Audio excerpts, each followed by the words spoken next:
Biden praises wrong group during speech at Congressional Hispanic Caucus Annual Gala. Marking his third gaffe in 2 days, Biden praised the Congressional Black Caucus during an event for the Congressional Hispanic Caucus.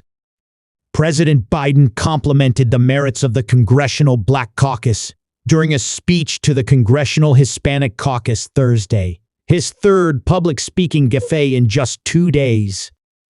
Biden, 80, made the mishap during a speech at the Congressional Hispanic Caucus Institute's 46th Annual Gala in Washington, D.C., as he celebrated Gala Award recipient Sister Norma Pimental, Executive Director of Catholic Charities of the Rio Grande Valley. He said, "I know Sister Norma lives the lessons nuns taught me growing up. Lessons based on the Gospel of Matthew. Feed the hungry, care for the sick, welcome strangers. They echo what my dad taught me, and I mean this sincerely. My dad used to say, everyone is entitled to be treated with dignity and respect." The Congressional Black Caucus embodies all those values. The incident took place the day after he forgot to shake the hand of Brazilian President Luiz Inacio Lula da Silva, known as Lula, before leaving a joint press conference and, later that night, repeated the same story at a fundraiser just minutes apart. The president did not stop to correct himself after making the blunder, as he is sometimes able to during a speaking slip-up. He continued, "Just think of the work we've done together on civil rights, labor rights, healthcare, education. Folks, we fundamentally changed the direction of our economy to grow it from the middle out and the bottom up." Fox News Digital reached out to the White House for a statement on the comment, but a response was not immediately received.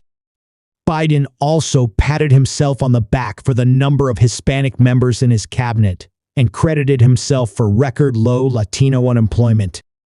The gaffes over the past 2 days come a week after he suggested African American and Hispanic employees lack high school diplomas. "We've seen record lows in unemployment particularly, and I've focused on this my whole career, particularly for African Americans and Hispanic workers and veterans. You know, the workers without high school diplomas," he said at Prince George's Community College in Maryland. Following a speech on workers' rights at the United Nations in New York City on Wednesday, Biden shook the hand of International Labor Organization Director General Gilbert Humbo, who was on stage with him, and then walked away without acknowledging the Brazilian president. Lula walked toward the president as if to shake his hand, then saw Biden take off in another direction. The foreign leader appeared irritated by the exchange or lack thereof. At a fundraiser later in the evening, Biden told the same story just minutes apart, nearly word for word, several people from the event reported. After briefly touting his economic record, POTUS reflected on his decision to seek the presidency, said Politico's Jonathan Lemire, who was traveling with the president on Wednesday. He told the story about the events of Charlottesville in 2017 as the reason for his campaign. A few minutes later, he told the story again, nearly word for word. Several users on X, formerly known as Twitter, quickly commented on the president's age and the apparent decline in his health.